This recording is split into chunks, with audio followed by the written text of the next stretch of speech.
There's an ancient Chinese proverb about the red thread of faith. It says that when a child is born, an invisible red thread connects that child's soul to all those people, present and in the future, who will play a part in that child's life. This thread may stretch or tangle, but it will never break.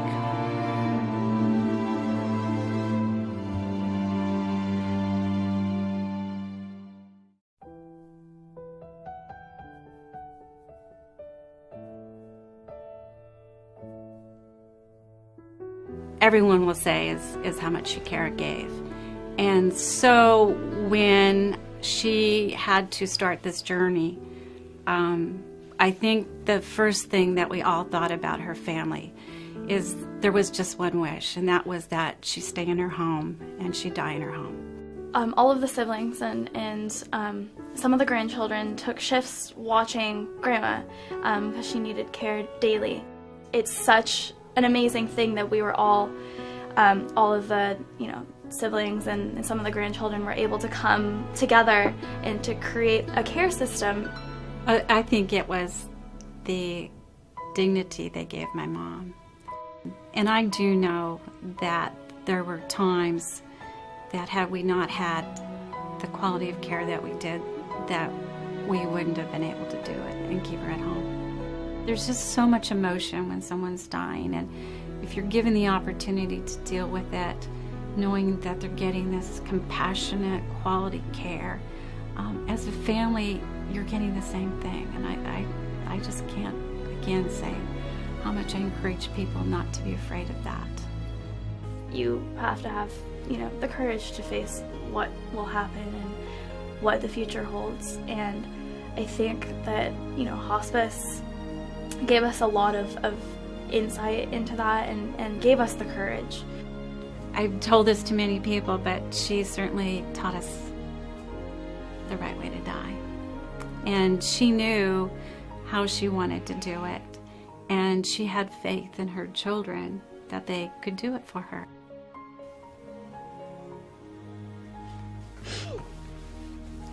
It's just, that's the perfect way. It could not have been more perfect the way that she died. And I wanted my life to be like that. The way that she lived and the way that she died, could not have been more amazing.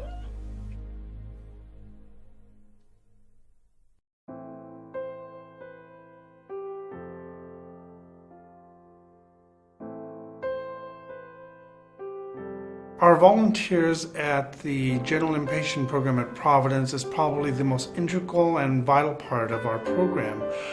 We really rely upon them a lot. They come in the afternoons usually, and they are able to relieve our families and to be with them. If they have no families, they just spend time with our patients so that they have someone to be by their bedside. The family is in shock usually when they're informed that their loved one has to go on hospice. And we come in as a team. We're part of a team, and that includes the hospice nurse and the social worker and the home health aide and the chaplain if they so wish one, and a volunteer if they so wish one. And we take a lot of pressure, I think, off the family.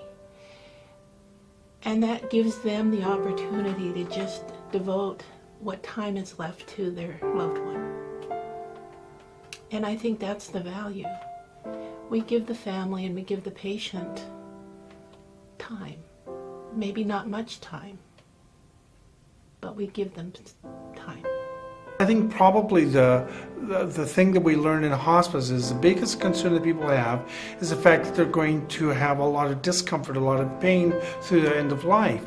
I think we have the abilities and the tools to be able to say, that doesn't need to be a concern for you. And we tell our families that too. One thing we can take off the table is the fact that we can keep your loved one comfortable. Then the rest is really up to them. The program isn't ours, the program is theirs. But we can keep them comfortable so they can do what they need to do. If we notice any change in pain or Anything else, we can notify the nurse immediately, and something can be done quickly. Yes. And I think that brings them a lot of comfort, just to know that we're there as a team to take care of them as best we can during their final hours. Families and patients who are, as we've mentioned, at a very vulnerable stage in their lives, and oftentimes a very scary time in their lives. They are just so appreciative that we are there to help them and to be able to support them. The family that I had in Everett, and there were some daughters and daughters-in-law, and it was a lady who was actively dying. I just felt like I was part of this loving family to this loving send-off, and she sounded like just a fabulous woman who embraced everybody, fed everybody, open door to everybody. And I sort of had this feeling with her as I sat with her that she was kind of passing a baton.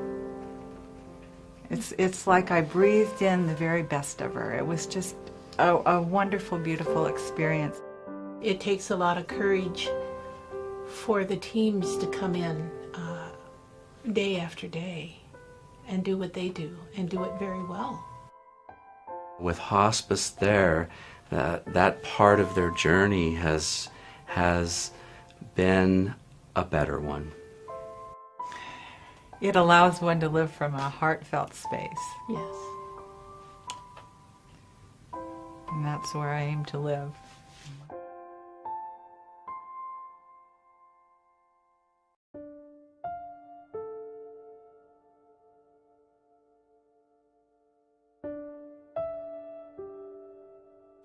About 5 or 6 years ago, I don't remember for sure, when Carol was troubled by her memory. She was volunteering at the Evergreen Hospital. She would tend to forget where she was going and what she was supposed to do when she got there. She got troubled enough with time that she made an appointment with Dr. Bloom, our family doctor, and to get herself tested. Came home one night and said, "Would you go to the doctor with me tomorrow?" I asked why, and she told me, "I think I have some memory problems." So we went to see Dr. Bloom, and he said, "No, you're too young and too healthy to have Alzheimer's disease, but we'll do the testing anyway." And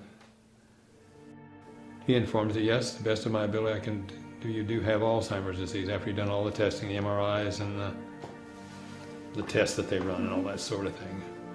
The further it progressed, we began to talk about the what ifs and so on and so forth. And she said, "When you put me in a nursing home or a facility, will you come and visit me?" And I said, "Of course."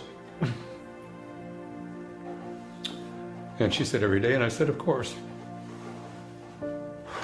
Excuse me. And I've managed to keep that commitment since then. I plan to continue that until it's over with. The value that Providence Hospice brings to my residents here in this building is just unbelievable. It is such a supportive environment for the residents, but it's also a supportive environment for my staff here as well. And I think that's really truly the benefit of having hospice here is all the support that we receive and the resident receives. When we first got here, she would walk around a lot, and having hallucinations, she would pick up what we had termed as dust bunnies off the floor and so forth. And it's pretty flexible. She'd bend over. She actually fell down several times and bloodied her, or got a black eye and bloodied her nose a few times. And then that finally degenerated to where she was in, you could tell she was in pain because she would just grit her teeth and knead her hands and just wouldn't eat and so forth. And that was when Lil, the nurse, asked that hospice be brought in. Hospice came in with the pain medication and so on and so forth until we finally got the pain under control to get Carol to calm down where she could eat. She was able to speak for some time after that, and eventually she doesn't speak much anymore. And although she speaks to me in non-verbal ways, I guess is the best way to put it. I think she still recognizes who I am, even though she hasn't said my name for 2 or 3 months. From the moment I met Frank and Carol, I just knew that their love story continued. Maybe not as it was when they met, but you can still see that love. Working together with him and Carol, I mean, hospice focuses on not only the patient but the family members, so being able to get to know him and learn about their past and what they've been through together as a couple and help them with this part of their lives. We've been privileged to work with Frank and Carol for a long time now, and that is in such a way a blessing because we've gotten to know her at a different level, and then as she progresses with this disease, to be able to kind of soldier on beside Frank. We know where the journey is going to take us, but while we're walking this journey, we can address the things that come up and make it a little easier, you know? It's kind of like finding a safe harbor. It's really something because I think any one of us could imagine, it could be us, it really could. And so it's learning for me, and to appreciate the grace of another human being going through this is really tremendous. The relationship with hospice, from my perspective, has been excellent.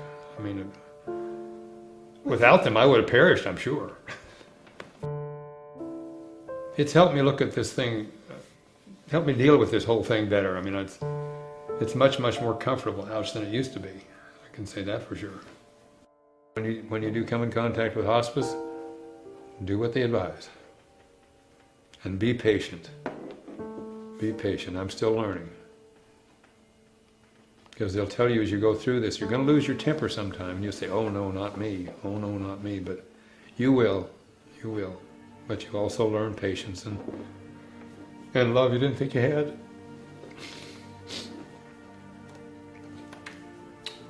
So by utilizing the resources available, mainly staff at whatever facility you go to and or hospice you come in contact with, you'll get through it. You know, a lot of times we learn from the people that we meet. And I meet Frank. You show a lot of patience and a lot of grace. Because he doesn't know when this is going to end. And I know you struggle with that. But you come every day. And he loves her. And to me, that's a testimony of a wonderful marriage.